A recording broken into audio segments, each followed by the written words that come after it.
Field days held at the CB Alexander Agricultural College at Thompson have proved extremely successful in past years. This is the third year the field days have been held. Small farm operators in the Hunter, Central Coast and Sydney regions will have a chance to catch up on the latest in rural developments. Lots of the new pasture seed species are already under cultivation for this year's field days, and District Agronomist at Maitland, Neil Griffith, says that exhibit will attract great interest.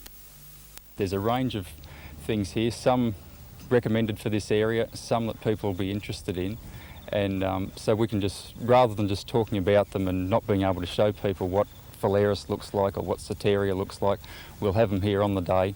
We can talk about them, how to grow them, where their place is in the different situations.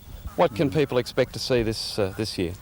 Well, this year it'll be continuing on from the previous 2 years. It'll be a broad range of stuff for small farmers and for commercial farmers. You know, the things that we're talking about here, that's anyone that's growing pastures will be growing these species, or that's what's recommended. So it'll move on. There's things, horticulture, the beef cattle people will have a display on, and so on through conservation farming, the trees on farms, weed control, and then all the general cottage industry type things, you know, weaving and so on, they'll all be there.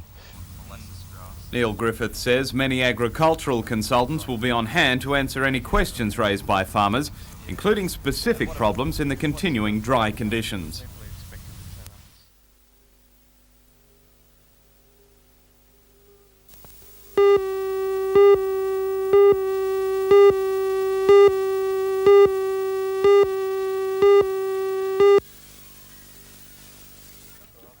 The show is the major one of its type in the Hunter and carries an A-grade classification. Points from the competition go towards determining the national roll of merit, the highest award for Arabian horses in the country.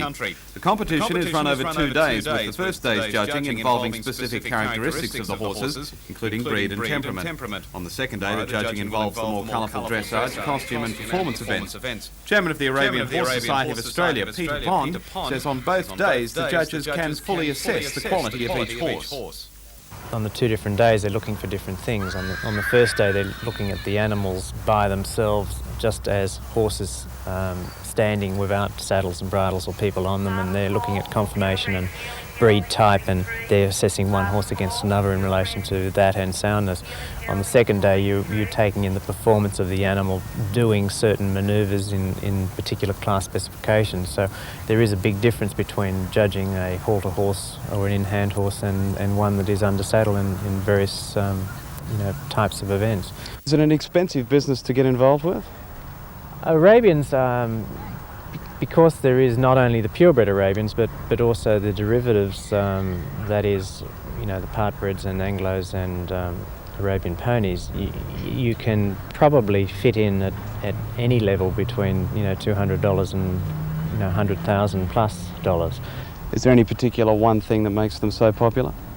Usually with Arabians, it's the human attraction of the horse to people in general that is very popular. They're a very pretty stylish sort of a horse, and they've been used in ancient history as usually the photography and the artistic and paintings and things like that. They're actually the foundation on the sire side of all living thoroughbreds.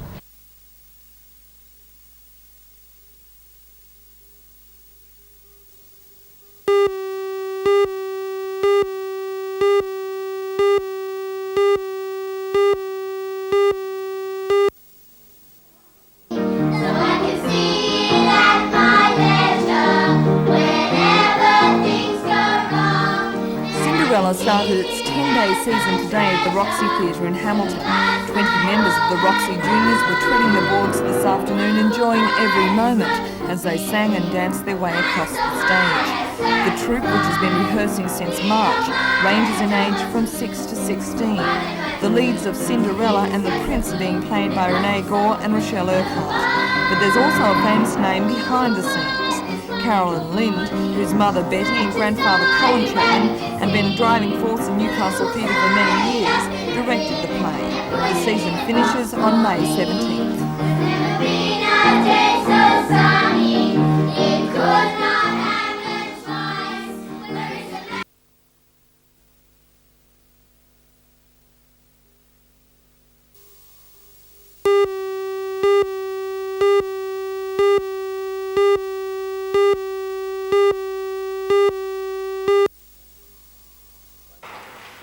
They could call him the pocket dynamo, but don't be deceived by his size. Greg Heyman is the 1984 and 85 Australian weightlifting champion in the 52 kilo class. He holds 2 of the 3 national records and all the state records for that division. This weekend he'll defend his title at the country championships at the Newcastle University gym. He believes he won't have any troubles retaining those. But to me it's just really another competition. I should have no troubles in it at all. But it will be a bit of a push. If I feel good on the day, I won't be holding back. I'll be going all out. Things are on the up for Heyman. Nearly a month ago he won a berth to Edinburgh, and he's now got scholarships from the state and federal governments and from the Institute of Sport. At 28 he's considered retiring, but says that's not on his mind at present. Even though he's one of our best hopes for Edinburgh Gold, he admits there's a lot of work to be done before July for him to reach the mark. It's mediocre. It's not top level. I've sort of backed off after the trials. Bit of a rest period, let a few injuries heal, and then sort of onto a 9-week program shortly, and that'll be the big thing for the Commonwealth Games then. So Commonwealth gold for Greg Heyman? Silver first, gold second. I was chosen in the team as a silver medalist, but I hope to prove them wrong again and get a gold.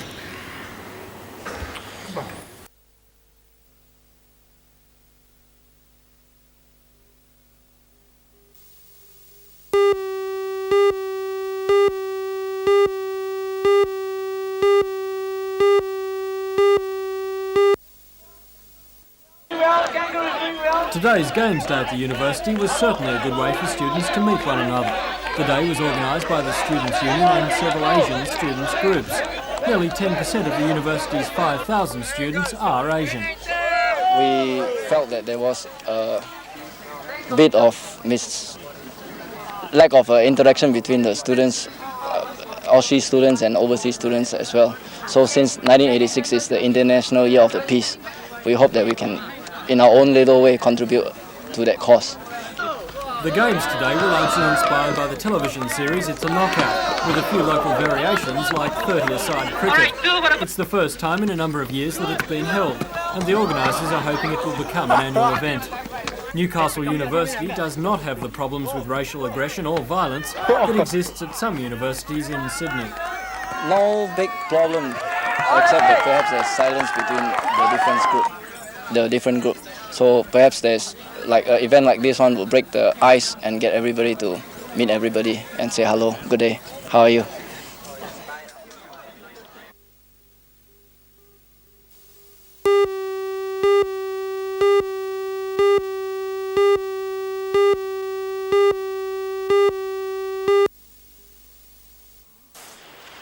The incident occurred about 5 o'clock this morning at number 7 Anderton Street, Islington.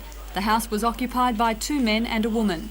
Newcastle detectives say a 21-year-old man doused himself with kerosene and set himself alight after quarrelling with the woman. Police say the man ran into the kitchen of the house with his clothing on fire, more kerosene ignited and the timber structure was soon ablaze. The man ran from the house into the street where the 2 other occupants of the house attempted to roll him on the ground to put out the flames. Ambulance officers say the man was treated by paramedics and admitted to the intensive care ward of the Royal Newcastle Hospital, suffering burns to 80% of his body. The second male occupant of the house was also admitted to hospital with burns to his hands. The fire quickly spread from number 7 to the 2 adjacent houses. One was occupied, though the residents were quickly evacuated. 2 firemen sustained an electric shock when their ladder hit a wire. One was admitted to hospital for observation but was later released. The fire was brought under control by Newcastle, Tighes Hill and Hamilton brigades, though all 3 buildings were damaged.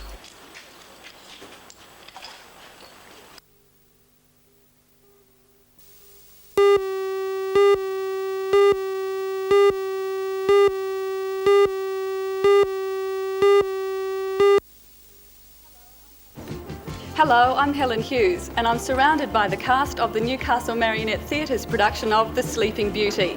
The production is the company's first in 3 years and features 35 lavishly costumed marionettes. Join Ray Deneen and Anna Manzoni for all the news tonight at 6.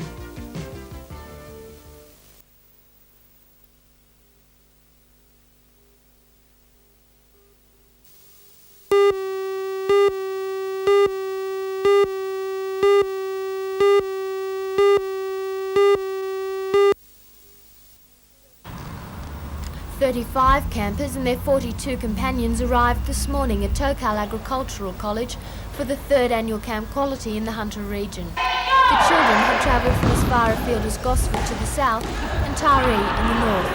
The week is for them a chance to forget the hospital treatment and isolation they often experience as a result of the cancer from which they suffer. Their first activity today was Life Bayonet Games, arranged by the New South Wales Department of Sport and Recreation. The games were a lead-in to a week which includes horse riding, abseiling, crafts, a farm visit and visits from a circus and pantomime group. Each child is paired with a companion who acts as a best friend and carer for the week. The companions are prepared for their role at Camp Quality during a training day. For this year, we had a training day. We had a doctor from the hospital and a sister who talked about problems, and we also had a doctor who is a bereavement counsellor and palliative care counsellor speak to us on the problems that the children might face. Outwardly, the children appear like any others. Their lives to date, however, have not been carefree. 14-year-old Melinda Rowlands was once told that she had 2 weeks left to live. Camp Quality is for her a chance to get away from her problems and meet other children in her own situation. Your illness? Well, I have acute lymphoblastic leukemia, ALL, and I just had 2 years treatment and I relapsed. And I'm starting on my first year again for another 3 years. Melinda, this is your first time at Camp Quality and you're telling me you're keen to come. Why is that? I thought I'd meet a lot of people so that when I go to the hospital I can sort of talk to them and that, and be able to ring them up and see how they are and they can see how I am. And I just thought it would be a really good place to come to.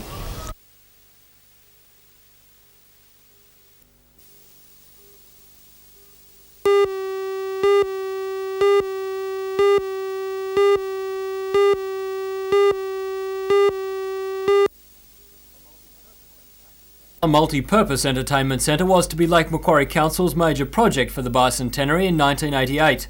It was to be a focal point for cultural and social activities in the city of Lake Macquarie. However, those plans will now have to be rethought if the project is to go ahead. In a letter to the council, the Bicentennial Authority rejected council's application for funding for the entertainment centre. No reasons were given, though the letter did set out that there were thousands of applications for funding and that the wider spread of projects was desirable to the authority. The letter went on to say they would welcome the submission of a more modest proposal. I think, we've been convinced pretty thoroughly that this particular area needs a focal point. It needs a centre where much of our activities can be brought together. And I believe that we need to look further at our position. If it's impossible for us to be able to do the building under this particular program, then I think we have to look further afield and see if we can make provision for our people under a fresh scheme.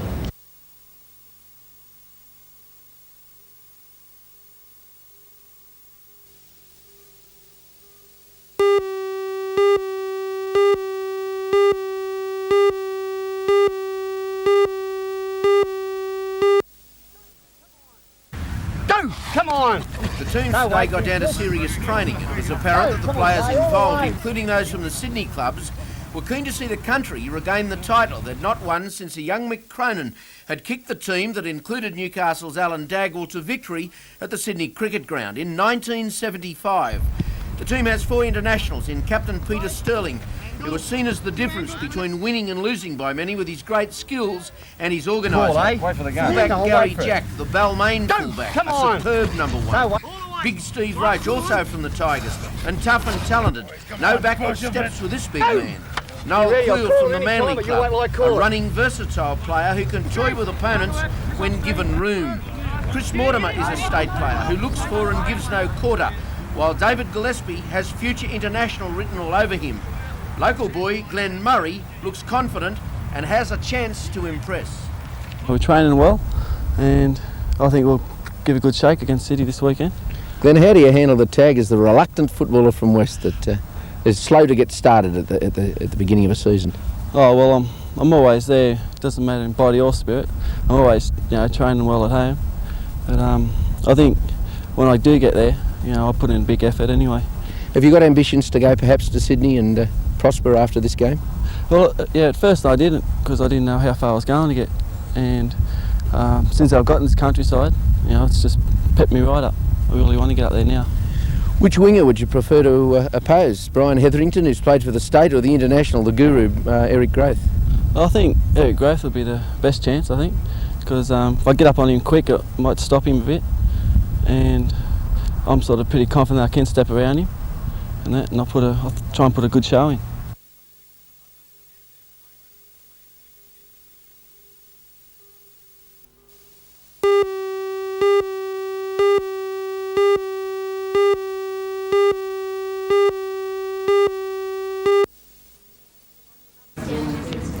On Sunday, June the 29th, the Spears Point neighbourhood will be the scene of Superthon, one of the Spastic Centre's major fundraising ventures. Today, Miss Superthon Jenny Stevens was in Newcastle to promote the event and explain just what a Superthon is. Superthon now is a 10-kilometre event in New South Wales only, and it's been changed from a walk to a thon because anything goes except motorisation. So you can run, walk, push your mother in a wheelbarrow, get on a bed on wheels, or whatever you like, something fun. And how much money do you hope to raise for the Spastic Centre? We hope to raise $1 million, and it's all going to the research unit at the Prince Henry Hospital. We need $6 million a year to keep the doors of the Spastic Centre open, because we're looking after 4,000 people alone in New South Wales, so really it's quite important to us. Superthon sponsor forms can be picked up from any branch of the Commonwealth Bank.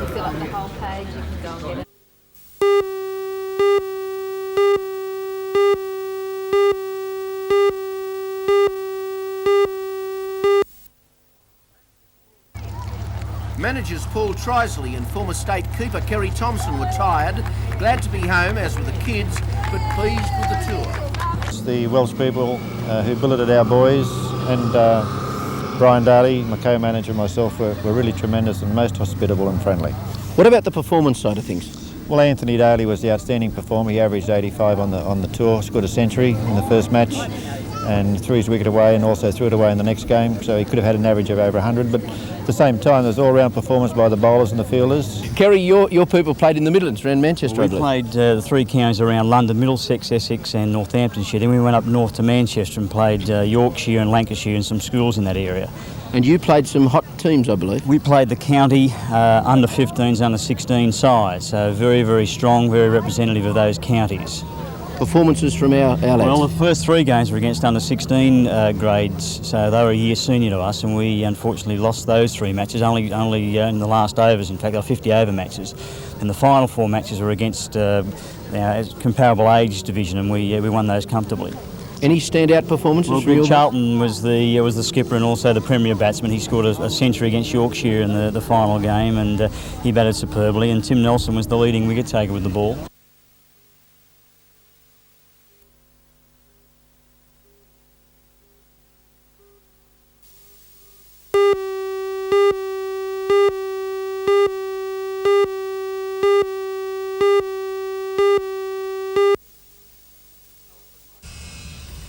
Alfred Meiter is in Australia on his way home from a meeting of the World Assembly of the World Health Organisation in Europe.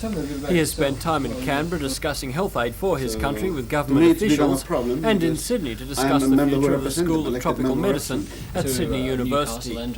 He's in Newcastle to visit the Seventh-day Adventists Avondale College at Cooranbong. His main concern, though, is returning home to see what he can do after the devastation of the cyclone. But me especially, I'm worried because it affects two of my islands, populated islands that in my constituency, who are now homeless, and we have about 2,000 people homeless at the present time.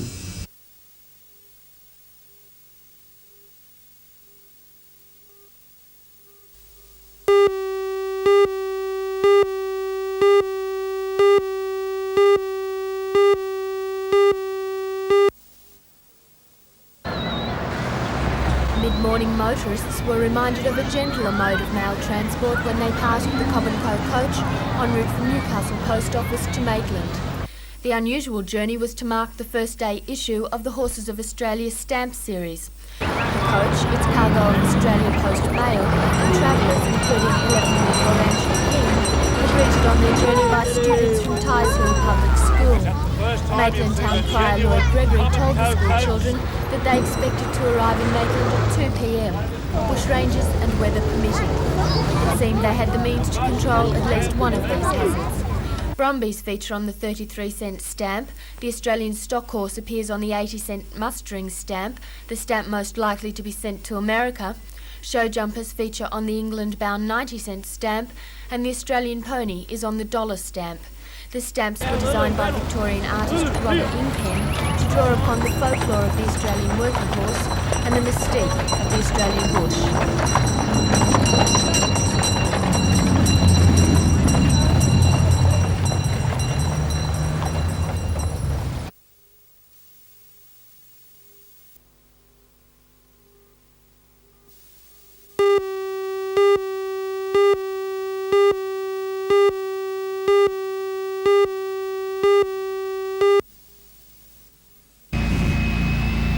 Students from the Hunter region, the Manning, the Central Coast, the Far North Coast and the New England region surveyed the grounds, inspecting all the facilities that the university and the college have to offer.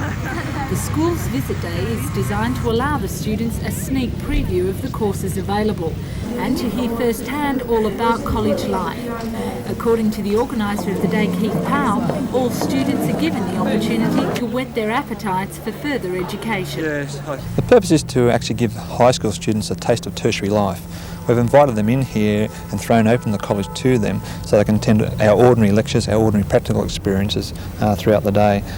There's a big difference between high school education and tertiary education, and this is what we're trying to show them, that there is a big jump between one sort and the other sort.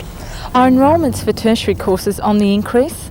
Yes, like going back, say, 4 or 5 years ago, we had difficulty in filling a number of our courses. Now we're over-filling our courses and we're getting a lot of candidates for some of the specialised courses, say communication studies, for instance. The preferences last year, we had 999 preferences for 40 places. So you can see that the competition really is there. Great.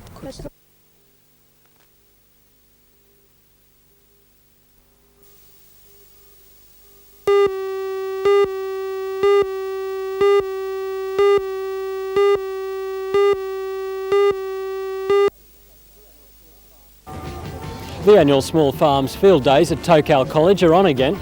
The two-day event started today and offers everything that the small farmer could possibly want or need. Join Ray Deneen and Anna Manzoni for all the news tonight at 6.